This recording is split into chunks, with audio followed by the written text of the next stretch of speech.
谢，谢谢。 Please tell me you speak English. I'm Detective Carter. Do you speak any English? Do you understand the words that are coming out of my mouth?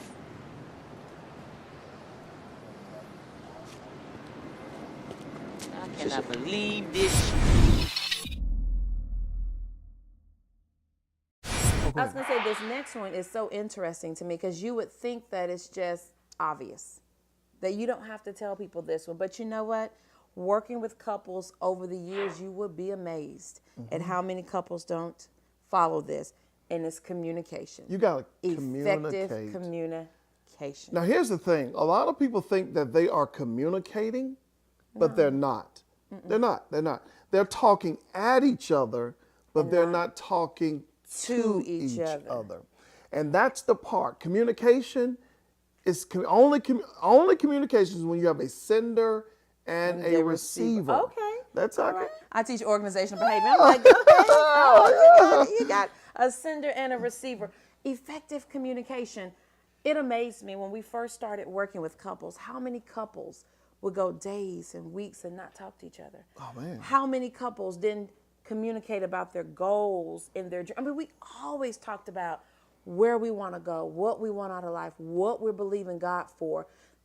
From day one. And one time we were talking to a couple and we said, well, what do you guys want out of life? What do you want to do? And they looked at us with just a blank stare. They said, we don't never talked about their goals, never talked about their dreams. You know, we just said talk about your goals and your dreams, but sometimes just talk about life. Talk to each other. Finances, children, home, it's just amazing. Yeah. How can your marriage grow? How can your marriage improve? How can it be strong if you don't talk, if you don't communicate? For the sake of time, I'm just going to share two powerful principles about effective communication. And these are the ones that I personally had to learn. Number one is not what you say.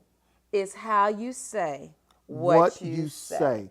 It's not what you say, but it's how you say what you're saying. I had to learn that. You can say a lot of things. Nobody's telling you that you can't talk, that you can't express your opinions, that you can't talk about your feelings, that you can't say what's going on with you. But it's how you say it. How you communicate. Some of us say things in such an ugly way, a degrading way. You don't have to talk to people any kind of way to get your point across. It's not what you say, it's how you say what you're saying. And number two, what I've learned, timing. Timing. Can the church say amen? Amen. Timing. Amen. Timing. For some reason, my husband late at night, that's when he wants to discuss things. And as we talk to you guys more over the coming weeks, you'll learn more about us and about our personalities. I'm a morning girl.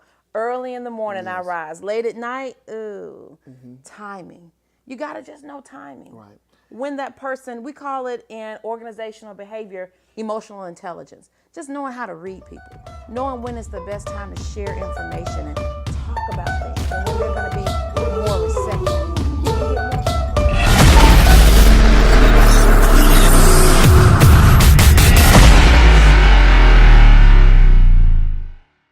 Hey, Facebook family, my wife and I, we've started another exciting journey. We're calling it marriage recalibration. You know, sometimes it's so easy just to quit and walk away on your marriage, but sometimes you just need to reflect.